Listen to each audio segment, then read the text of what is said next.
Over the past few days, something very strange has been happening inside the Western newsrooms. Wealthy residents of Dubai scrambling this week to book private jets. The airspace in the Middle East remains volatile. Headlines filled with panic, stories painting dramatic pictures. Narratives that designed for one thing only: clicks, views, and outrage. Some would say the media is no longer reporting the news, and that's because of the low engagement. So they decided to sell fear. Signal something else is behind these posts. And unfortunately, for some outlets, panic sells much better than the truth. The videos people are using in media, rockets flying into Burj Khalifa, roads cracked, children running away, videos from different times, from different countries, AI-generated videos are being used in the news. But here is the real problem. When you turn anxiety into entertainment, you're not just chasing engagement. You're playing with lives of families, workers, dreamers who call the city home. You live in Dubai, aren't you scared? Sound of missiles and air defense interceptions is forcing some of Asia's wealthiest families to reconsider their plans. So tonight, we ask a very simple question. Why is this happening? Is that dream all over now? No. Joining me today, someone who lives here in Dubai. A few days ago, he posted a video expressing his feelings about the way Dubai was mentioned in the Western media. We're going to hear his side of the story and unblock the truth about living these days in Dubai. Welcome to Unblock, Antonio. Thank you. It's a pleasure. Antonio, first of all, I want you to tell me about you. Who's Antonio? What you're doing here in Dubai? Sure. It's a pleasure. So I'm Antonio. I'm 25 years old. I'm Croatian, South African. I was born in South Africa. I moved to Croatia. I lived there most of my life. Then I moved to London, where I lived for 2.5 years. Mm-hmm. And I wanted a breakthrough. So I decided to leave everything. And I started researching about different countries, different opportunities. I used to work in sales, so I knew I had the good sales skills. Mm. And I was ambitious, but I had no idea what to do. And funnily, I always had a lucid dream about the Middle East. I had a good feeling about it. I cannot explain it. Mm-hmm. And I decided to buy a one-way ticket to Dubai without ever visiting here before. I found a job on LinkedIn. Mm-hmm. And in a matter of 2 weeks, I moved here. And that was 3 years ago. So Now I'm quite involved in the car community. I recently quit my job, opened my own brokerage. So I'm in the real estate sector. And I also help with some event organization and rallies in the car community. Mm-hmm. And that's been a very powerful networking tool. And in my free time, I like fitness, I like photography, I like reading. And it's been the best decision I've ever made. Amazing. I want you at the beginning to excuse my English, but I think because we live in Dubai, this is what Dubai is all about. Communication, understanding each other. So I appreciate your appearance today with us. I texted you because of the video that you did about the incident that we are going to talk about. But first of all, why aren't you on a private jet running away from Dubai? I'd say I'd sooner be on the opposite way, on one to Dubai. Mm-hmm. And the reason I'm here is the same reason for why I initially came. These circumstances didn't change my opinion about the country and my reasons for being here. And if anything, it just made me believe more in the government we have here and this place in general. Mm-hmm. What made you feel when you witnessed the latest events that's happening here to the city? Well, it was I've never experienced anything like it in my life. So maybe that's one of the reasons why I took it so lightly in a way. Of course, I was cautious. I was thinking. I had 1 or 2 nights where I couldn't really sleep. But I was never, worried or feared for my health or my life. Not once that I question it. Is it out of trust or out of believing in this city? Definitely. I simply knew that everything's going to be okay. I can't explain it, but I never doubted it for a second. What makes this feeling built inside of you? I think it's my personal experience of having lived here for the past 3 years, seeing how quickly the government responds to whatever happens. So I was here during the floods as well, and I saw how quickly things were taken care of and how quickly things went back to normal. And of course, I did a lot of research and I learned about previous, events and situations that happened here in the UAE, and simply maybe having experienced myself how things are dealt with here, and knowing how much this place has grown in every single sector, I knew that this is just a small roadblock on continuing the same journey. So maybe that's why. Is your family worried about you now? They're asking you questions, they're texting you. What's the situation with the family? They are worried, but they also understand how I am in a way, and they trust me. So if I say things are okay, they trust it. But I think they've been bombarded so much by the media outside that my trust lasts for 24 hours until they see more nonsense that is being spread. And of course, then they get worried, and then they message me again to reassure that everything is okay. Yeah. And that's kind of been happening the past week. So this is what brings us to the main topic of this episode, which is the Western media and how Western media is, let's say, talking about what's going on in Dubai. Yeah. And how it's, I don't know, I don't want to say big words, but I think it's incorrect in a way. How did you feel, or how do you feel when you see all this news, big names in mainstream media? How do you feel about it? I think in one word, if I had to explain it, I feel hurt. I don't feel sad. I feel angry, and I feel hurt. Wow. That's what I feel. Wow. Why is that? It's because I myself know how hard it is having ambition and wanting to do something good, whether it's financial success, whether it's being a better version of yourself, whether it's being successful in your health, in relationships, whatever it is.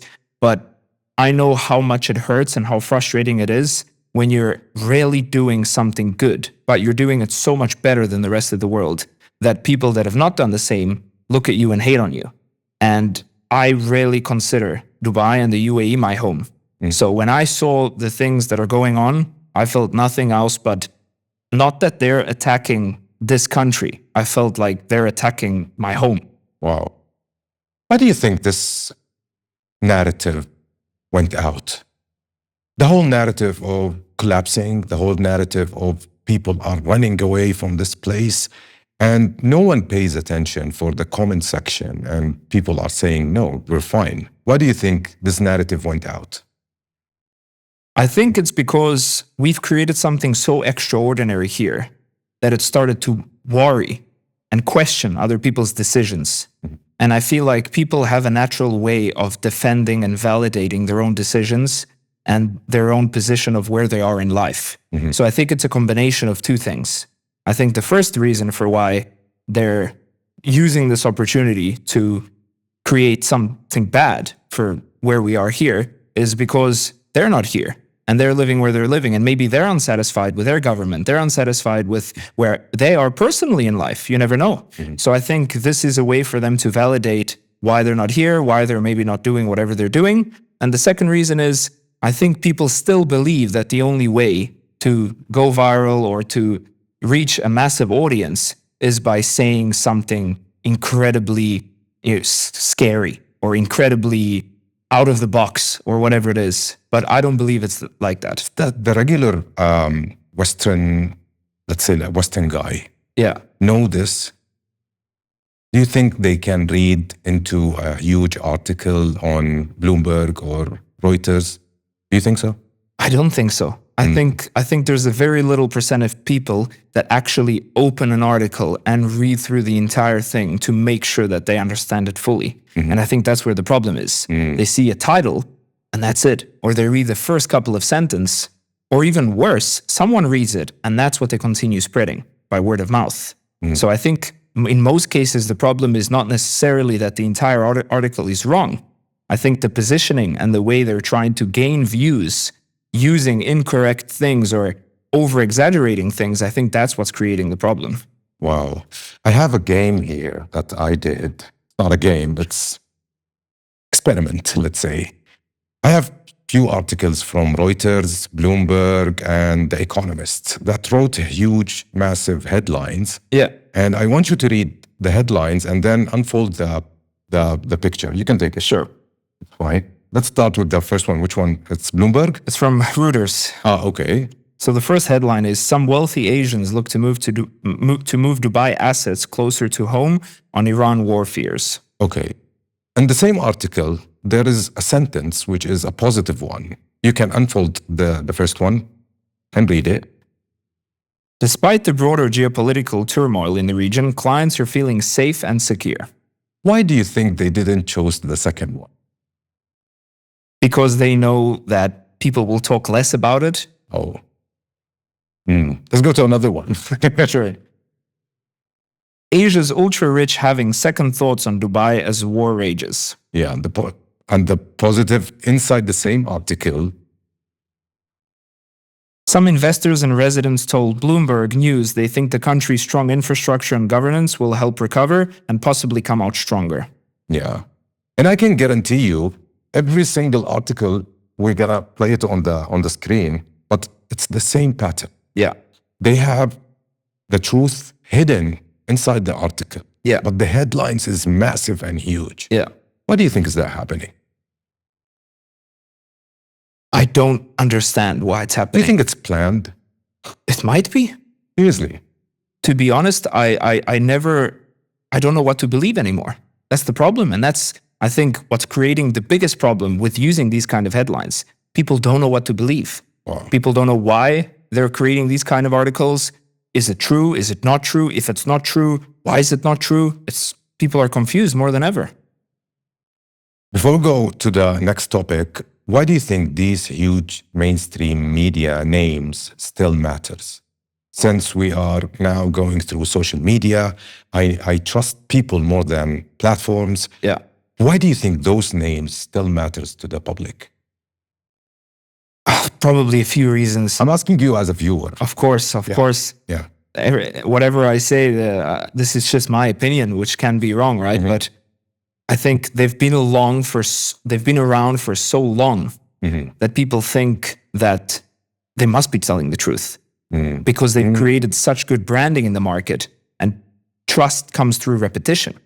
But the problem is you could repeatedly tell lies.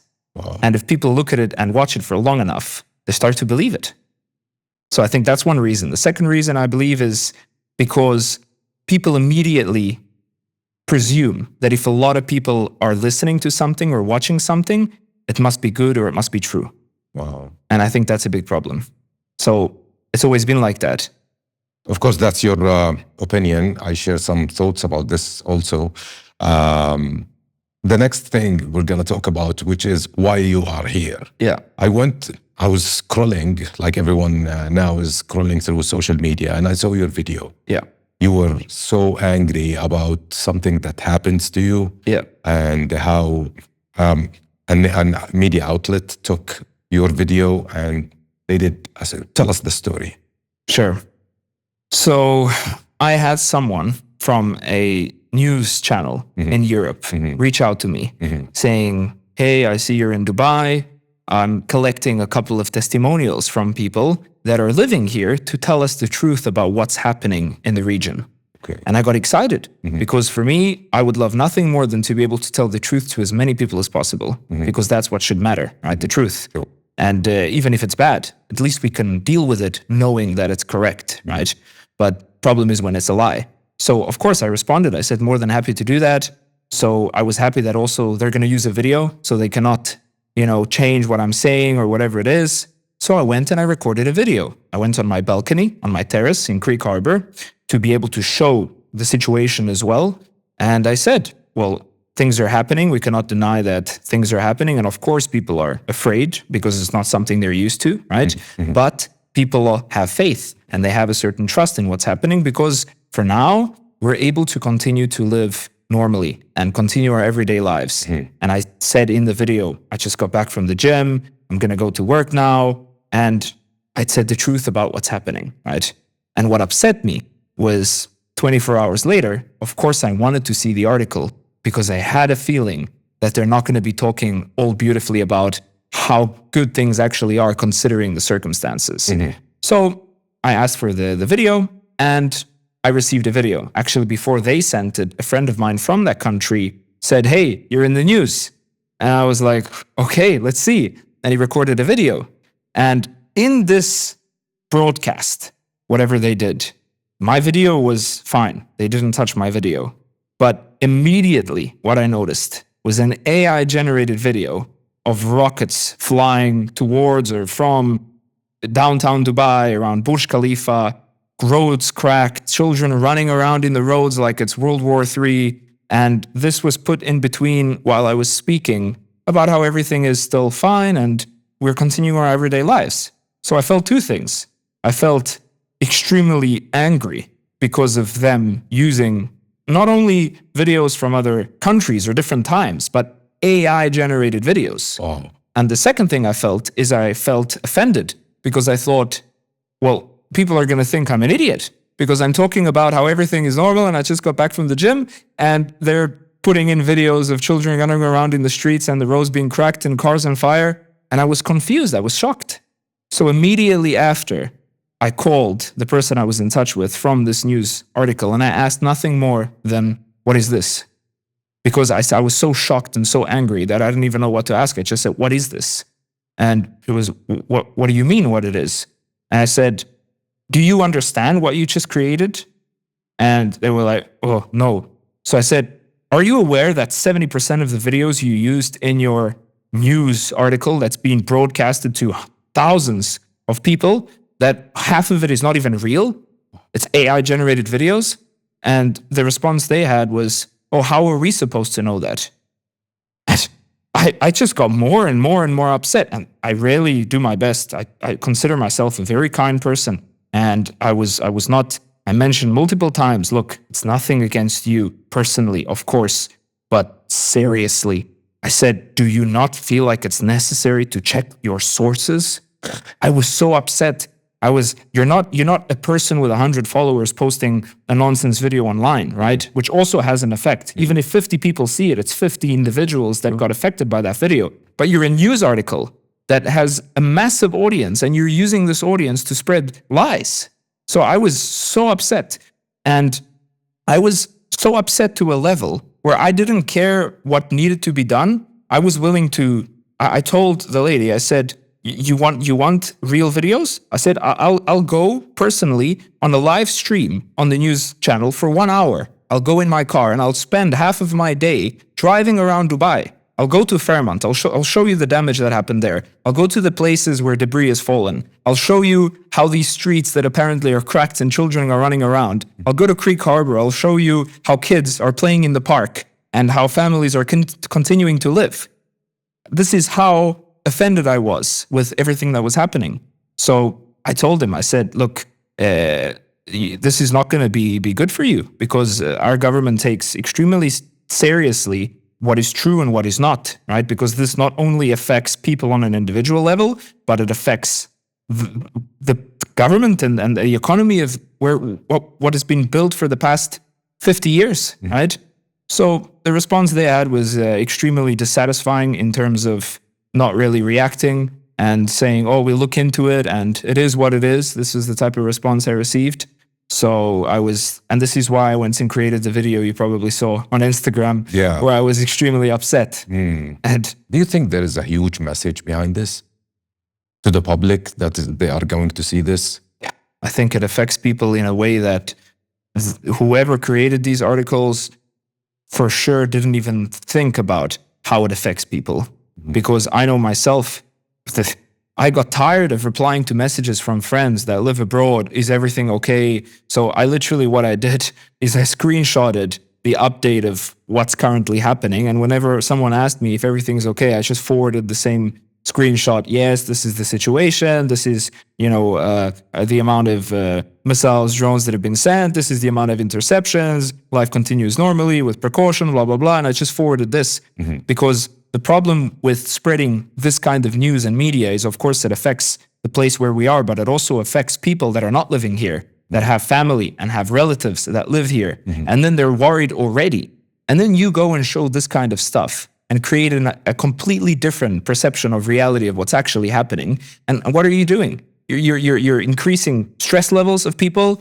God forbid if someone has heart problems, they're watching this and their family is living in a place where apparently it looks like the whole city's collapsing. So it's extremely disappointing how much people take into considerations what they say and what they do and what they broadcast, how much effect it has on people. You know what's interesting also? The whole movement of not believing people in Dubai. Yeah. Everyone is saying that they are paying those influencers to come out and talk. And I think this is a ridiculous one. Yeah. Who's gonna be free this time now to go and pay influencers to say that everything is fine? What do you think about this narrative? I find it funny. I don't have any other reaction but laughter to it, because I replied to a comment that was on one of my posts. Someone said, "Oh yeah, how much did the government pay you for this?" And the only response I had was, "Isn't it sad that you've been exposed to a government that has been treating you so poorly that your ability to perceive and accept that there's actually a government out there that takes care of their people and does what they say and responds to things in a timely manner actually exists, that your own concept of reality isn't able to comprehend it because of how badly you've been exposed to governments that don't care." This is my reaction to it. Wow.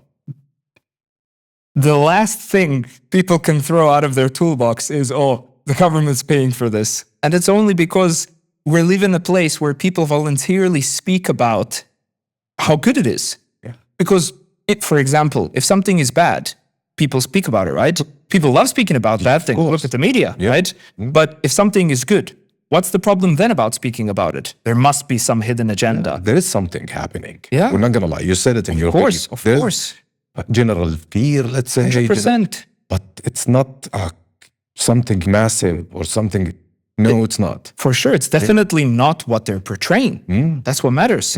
Of course, things are happening. I was myself concerned and worried, and I had moments where I was thinking, "Oh, is this going to escalate? What's going to happen?" But irrelative to that, it's not what they're portraying, and it's not what they're showing.